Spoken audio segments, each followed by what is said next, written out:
the Johnson Wax Program with Fibber McGee and Molly.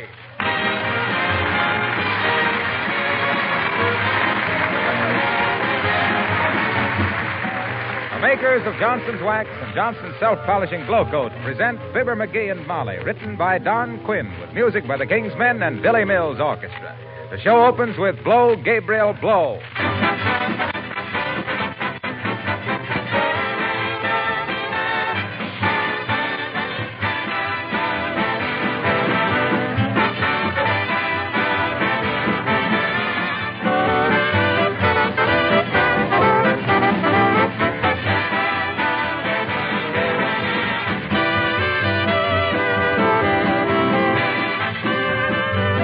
Some people are just naturally more thrifty than others.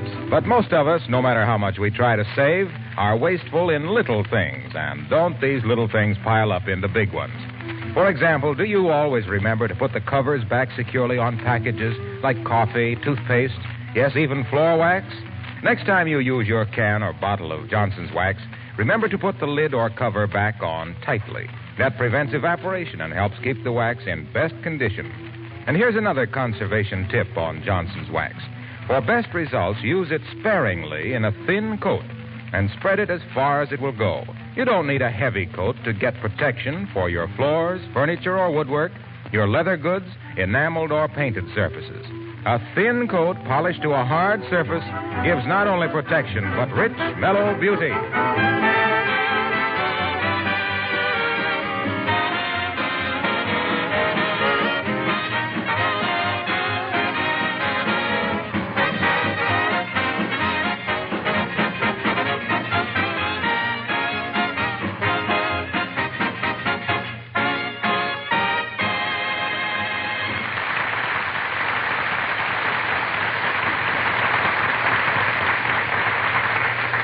The way to a man's heart may be through his stomach, but if you want to take a shortcut, go through his ego. As witness, Mrs. Uppington talking to Fibber McGee and Molly.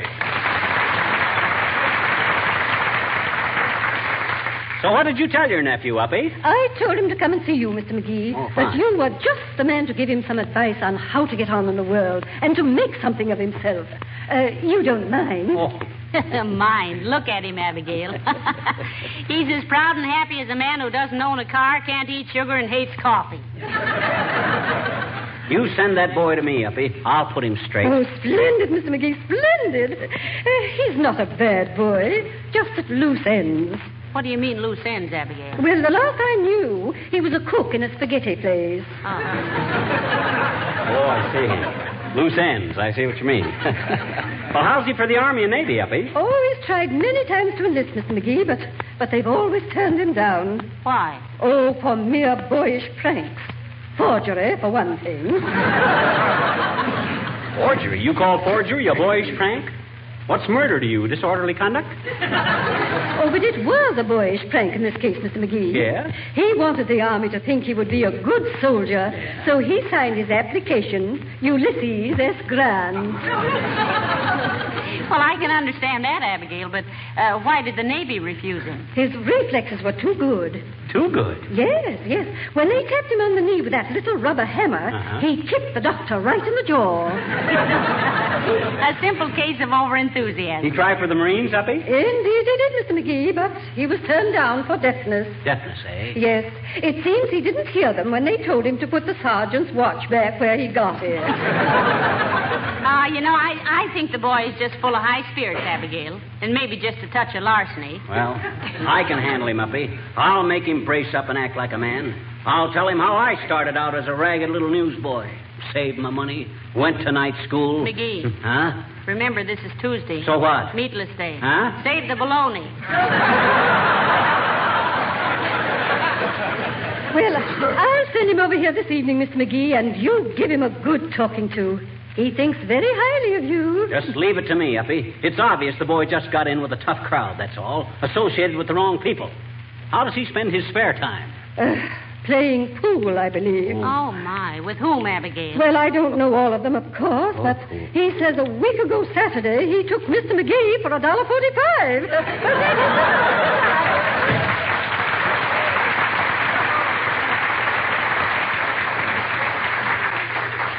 We could go Saturday. I don't remember that. Look, my ragged little newsboy. Aren't you getting a little out of your depth? What you mean, out of my depth? Setting yourself up to giving young men advice. Who do you think you are, Horace Gridley? That was Horace Greeley. Well, you know me. I don't know one horse from another. Anyway, now, when her nephew comes over here tonight, I hope you... Say, what's his name? His name? Oh, you know his name. His name is... Now, wait a minute now. You should know it. You played pool with him, she said. Doggone it, I don't know everybody I play pool with. That's the trouble. You're associating with the wrong crowd. Oh. Bad company. Say, incidentally, when did you ever go to night school? Well, it was just the same as night school. They kept me in so often I never got home till after dark. What is that guy's name? Shucks, I know his name as well as I do my own. And what is your name? My name is, now, wait a minute. I got it right here on my driver's license. Fibber McGee. Oh. How do you do? Very glad to make... Oh, cut it out. I'm trying to think. I got to think of that kid's name. Oh, I know. What? I'm going to go down to that spaghetti place where he works and get some dope on him. I'll be right back. Wait a minute, I'll go with you. Huh? You'll forget his name before you get home. Is there any gasoline in the car? Yeah, but it's got 2 flat tires. I'll call a cab. Oh, now, McGee, spending all that money just... Molly, this is worth it. A boy's future is at stake. It's a great responsibility. Why, when I think how I struggled up the ladder of success, scrimping and saving and burning the midnight oil to... Hey, where are you going? To get my hat. Mrs. Uppington's nephew may have to listen to that malarkey, but I don't. You call a cab. I'll be right down, dearie. Ah, boy, what a chance to be a good influence in a kid's life. Now, look here, son, I'll say. Every clean, living, red-blooded American boy has got... Hi, mister. Beat it, sis. I haven't got time to talk to you today. I got to mold a character. Oh. You see, my boy, us men who have reached the top of the ladder... Hey, mister. Quit shaking the ladder. I mean... Look, sis, will you please... Hey, do you know Bob Hope, mister? Why, sure I know Bob Hope. Why? Is he nice? Why, he's great, sis. There ain't a guy in show business that gives more of his time and his work to a good cause than Bob Hope. Oh. He's not only a sincere American, but he's a great comedian. And he's got one of the best radio shows on... Hey, what am I saying? Why do you want to know about Bob Hope, sis? Well, maybe I better tell you first, mister, that the Junior Red Cross is calling for new members between November 1st and 15th. Well, that's fine, but I don't quite And it's up to us kids to show we're interested in it so we can get our teachers to introduce it in our classroom activities, I betcha. Well, good for you, sis. But what does Bob Hope It's awful important, mister. Huh? Gee, did you know that ever since President Wilson started it in the last war, the Junior Red Cross is going to be the biggest organization for us kids in the world? Well, that goes without saying, sis. You're too late. I already said it. I know what I meant to say. Did you know that the Junior Red Cross collected almost 1 million pounds of scrap 3 months after the war started? Did you, mister? Did you? Did you? Well, I can't say that... And did you know that we donated over $300,000 for relief of children in war zones? Did you? Did you? Yeah, well, $300,000 bucks. Did you know the Junior Red Cross sent over 100,000 gift boxes to 33 countries last year? Did you? Did you? Well, no, I never I realized. bet you didn't even know we donated over 3 million comfort and entertainment items to our armed forces, I betcha. Well, sis, this begins to sound like an important hunk of business. What's the procedure as to getting the grip and the password? Well, we... I says, what does a boy or girl got to do to join up? Oh, it's easy, mister. All they got to do is ask their teacher to get in touch with the local Red Cross for complete information. Well, that's very interesting. And I'm glad you told me about it, sis, because... Hey, wait a minute. But why were you asking about Bob Hope? Well, we got to get this message across to a whole lot of people, mister, and I thought if you knew Mr. Hope, maybe you could get him to put it on the radio.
Now, you just sit down there, my boy, and let's talk this thing all over. I'm not going to lecture you. I was a young fellow once myself, but I was ambitious. Started out as a ragged little newsboy. One day, a rich customer gave me a $5 gold piece, thinking it was a quarter, and he was gone before I discovered the mistake. Well, sir, I'll admit I was tempted, but my better judgment won out, and I never told him about it. That's why I always say to you young McGee, fellas... who are you talking to? Huh? Oh, nobody. Just rehearsing what I'm going to tell Uppington's nephew tonight. Ragged little newsboy. Yeah? Say, you couldn't sell papers at 3 for a cent if Mussolini shot Hitler 96-point type. Is the taxi cab here yet? Nobody's on his way. Doggone, I wish I could think of Uppy's nephew's name. That's mad thing, isn't it? Well, we're certainly finding out the expensive way. Say, maybe if we call... Oh, there's the cab, dearie. Yeah. Are you ready? All set. Come on. You, Mr. McGee, you call for a cab? You betcha, Bud. We want to go to that spaghetti place on the corner of 14th and Oak. Oh, you don't want to go there, Doc. That's a horrible journey. Huh? Why, that guy serves a meatball that's strictly a leftover from the National Open. Now, I know a place Now, up on... listen here. Look, driver, we don't want any other place. We want the one at 14th and Oak for a certain reason. Okay, lady, you're the doctor. And if your husband eats there, he'll need one. Hop in, folks.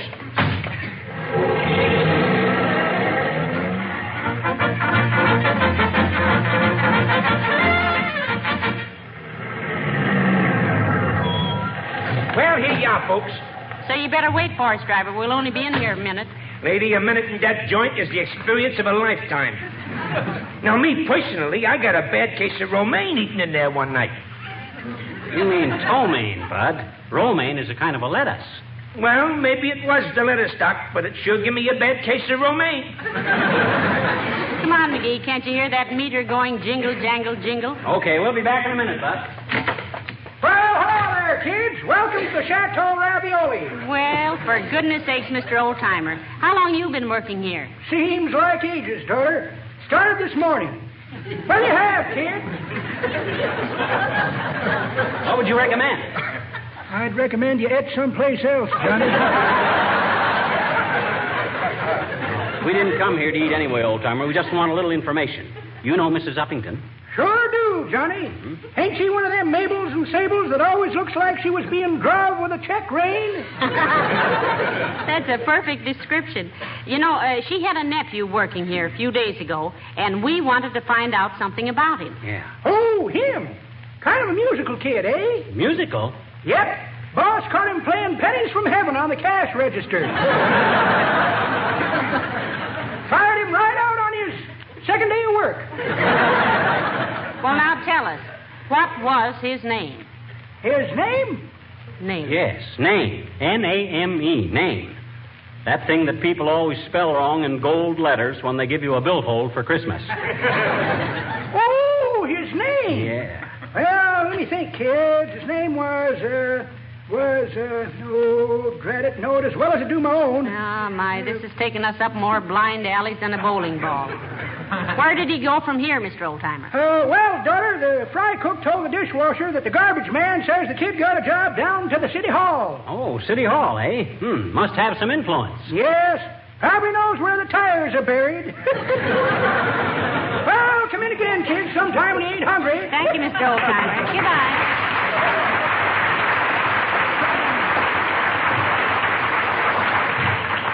All right, Bud, take us to the City Hall. Okay, Doc, any way you say. Mine not to reason why, mine but to do and die. Into the value with death rode to 600. Cannon to the right of them. Cannon to the left of them. Cannon to the behind of them. Cannon... Gee, don't you get a bang out of poetry, Doc? Look, Swinburne, it isn't your rhyme that frightens us. It's your meter. Let's get going. Lady, yours is the master. I am your slave. Consider my taxi cab your magic carpet to whisk you away to follow. Ah, now he thinks he's Fitzpatrick. Come on, get going. Doc, yours is mundane.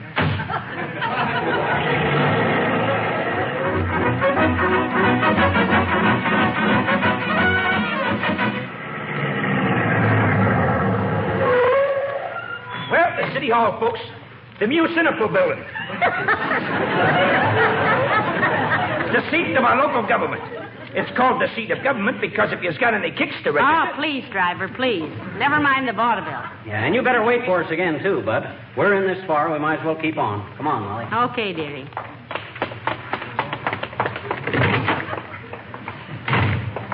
Now, where do we go, McGee? To the mayor's office. I'm a great believer in going right to the top. I noticed that when you took me to the show the other night. Huh? We sat so high they had oxygen tanks under the seats. Well, hello there, folks. What goes on? Hello, Mr. Wilcox. We got to see the mayor on a little business, Harlow. Hey, do you know Mrs. Uppington's nephew? No, I can't say I know him exactly. I've met him. Kind of a roughneck. Why? Oh, well, what's his name? Well, his name is,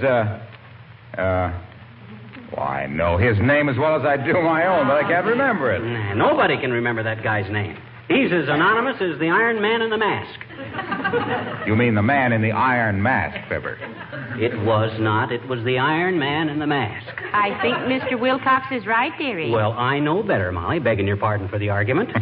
I remember everything I read, word for word. Do you really? Yes, I do. All right. What does the label on a can of Johnson's Glow Coat say? Oh, he's got you there, McGee. Oh, no, he hasn't. Now, let me think a minute. It says Johnson's Glow Coat Floor Polish. Yeah, that's right so far. Then it says Glow Coat is a marvelous floor polish that needs no rubbing or polishing. Yeah. Easy to apply, shines as it dries to a bright, transparent luster. Right. Made for use on linoleum, rubber, asphalt base, terrazzo, whatever that is, and varnished or painted wood floor. Well, how's he doing, Mr. Wilcox? Why, it's marvelous, word for word. Go on, Fibber. Then it says especially suited for kitchen linoleum and all floors which are frequently mopped because of ease with which Glow Coat finish can be renewed. My God. Covers 3,000 square feet to the gallon. Keep from freezing, made in the USA. Then on the other side of the container... Heavenly day. Fibber, I never heard anything like it. That's terrific. How did you ever learn to do that? Oh, it's just a trick. Anybody could do it if I told them how. Well, if your memory is so marvelous, why can't you remember the name of Mrs. Uppington's nephew? Simply on account of I never read it anyplace. Well, I'll have to admit, pal, that you're slightly colossal. Wait till I write the Johnson people about this. It's amazing. I think I'll go and call them up right now. I'll see you later, folks. And from now on, it's the Iron Man in the mask.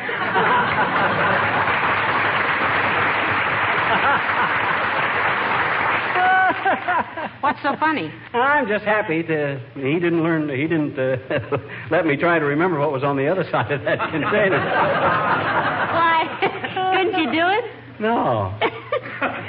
He had one in his pocket, and I could only read the side he had sticking out. Why, you little fraud, McGee. How could you be so... Hey, here's the mayor's office. Come on. Hi, Latrivia. Got a minute to spare? Just about, McGee. Good day, Mrs. McGee. Hello, Mr. Mayor. We'll get right to the point. Do you know Mrs. Uppington? Oh, yes, indeed. Very charming woman.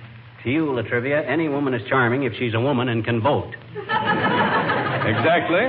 And if she votes for me, she's not only charming, but beautiful. That's the illogicalest statement I've heard since the Japs said our invasion of Africa was illegal. Look, Mr. Mayor, for certain reasons, we want some information on Mrs. Uppington's nephew. And we heard he was working here in the city hall. If he's really working, it's a political novelty of no mean proportions, McGee. What is the young man's name? We don't know. Well, how can I give you information about someone whose name you don't even know? I am not a swami. So what? I can't swim a stroke myself.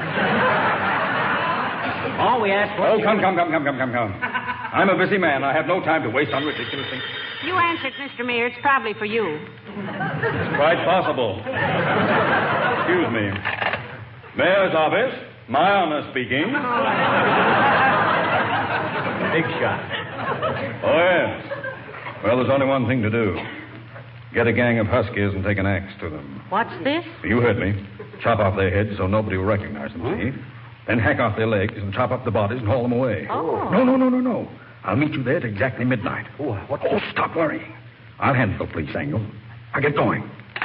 As I was saying, McGee... We heard every word of it, Trivia. You can't get away with it. You fiend in human form. You axe murderer. You Dr. Jello and Mr. Hyde. McGee, what'll we do? Now, look here. If you insist on intruding into the affairs of this office... Oh, your affairs include murder, do they? Gangster. Marley, grab that phone and call the police. I'll handle it. Hey, oh, stop it, McGee. Don't be a fool. Let me explain. Now, let go of me. Get me the police, quick. Ow! Fight fair, Latrivia. Quit hitting me on the nose. Hello, police department. This is the mayor. Give me that phone. Sergeant, this is the mayor. Forget this call. Now behave yourself, McGee, and go away. Okay. We'll go right to the newspapers. How do you like those potatoes? No. Not that, McGee. They'll make an issue of it. They'll ruin me. And how about all those people you're going to murder? Yeah. Those aren't people. They're statues. Huh? We're chopping up some old iron statues in the park and turning them in for scrap metal. Now get out, both of you!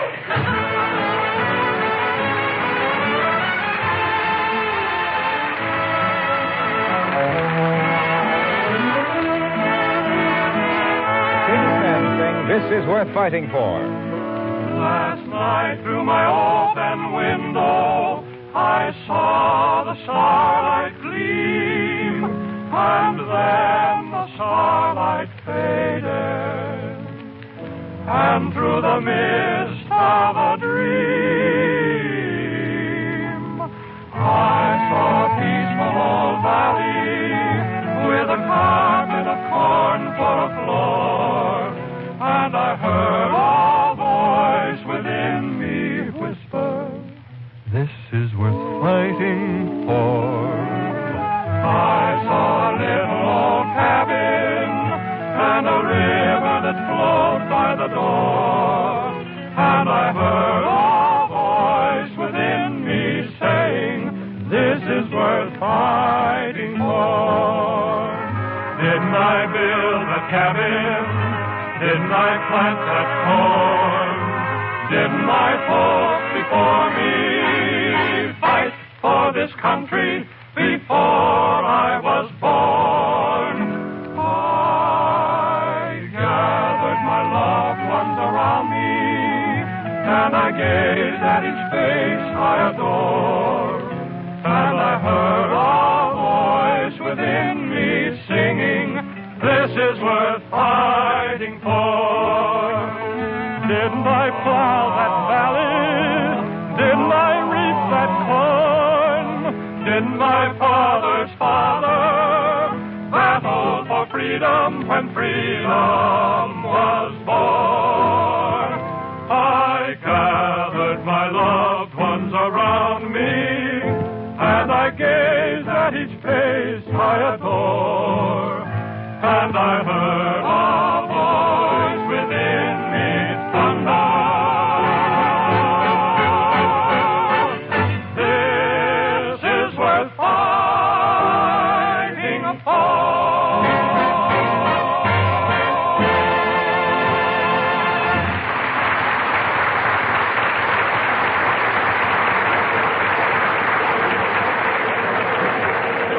All right, driver, we're all ready to go home now. Okay, lady.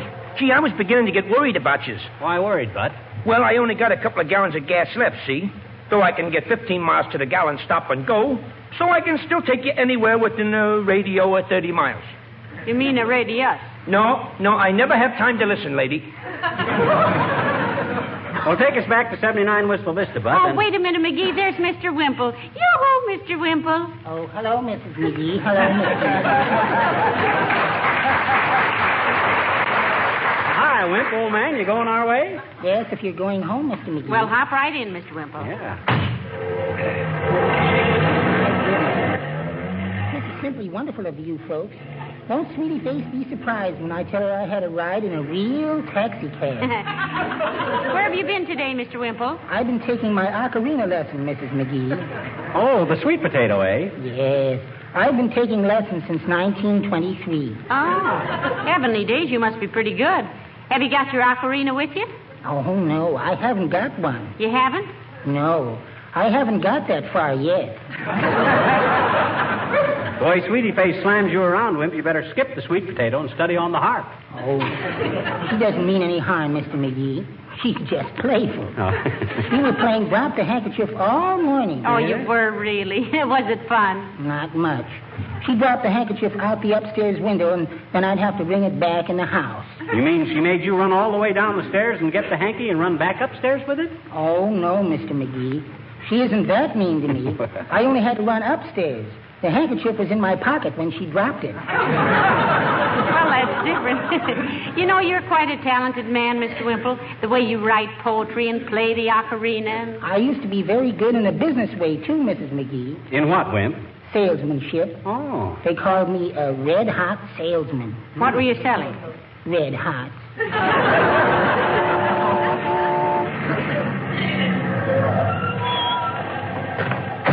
Well, here we are, folks. Safe and sound. That'll be $6.35. Heavenly day. Well, it was in a good cause, Molly. Here's $7, Bud. Keep the change. All but 50 cents. Well, thank you ever so much for the ride, Mr. McGee and Mrs. McGee. Goodbye now. Goodbye, Mr. Wimple. Now, so long, Wimp. Ta-ta, Wally. Goodbye, Georgie. It was a nice ride. Gee, thanks, Wally. Say, do you two know each other? My goodness, yes. We're old friends. George, this is Mr. and Mrs. McGee. Oh, yeah, I know. We're old friends, too. Huh? We are? Yeah, sure. You remember me. Huh? I'm Mrs. Uppington's nephew, George Uppington.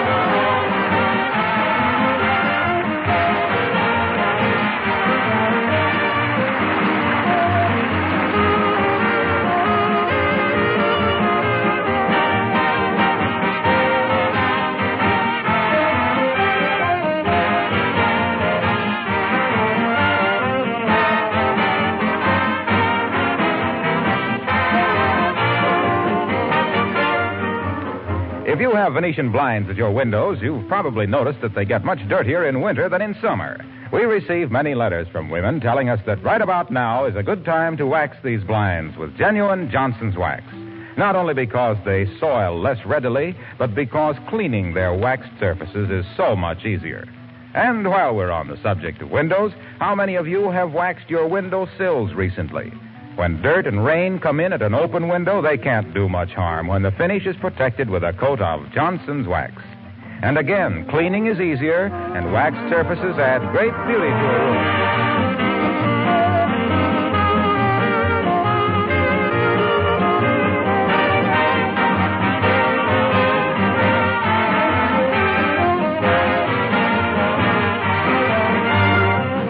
Oh, McGee. Here's a telegram just came for you. Oh, thanks.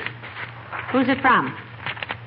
It's from Peoria, Illinois. It's signed Happy Worley. Oh, We know anybody named Happy Worley? not that I know of. What does it say? It says, just played your new RKO picture, Here We Go Again, in my theater, and must confess you have made everybody in Peoria ill. What? Let me see that wire. Huh? Oh, they've got the happy in the wrong place. It says you have made everybody in Peoria ill. Happy, signed Worry. Worry. You know, he's the theater manager there, remember? Oh, sure. Old Len Worley. Imagine me forgetting a name. Sure. Huh? Oh, good night.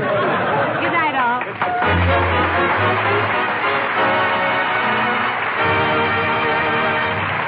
The characters of Wallace Wimple and the old-timer heard on this program were played by Bill Thompson. This is Harlow Wilcox speaking for the makers of Johnson's Wax Finishes for the home and industry. We invite you to be with us again next Tuesday night. Good night. This program has reached you from Hollywood. This is the National Broadcasting Company.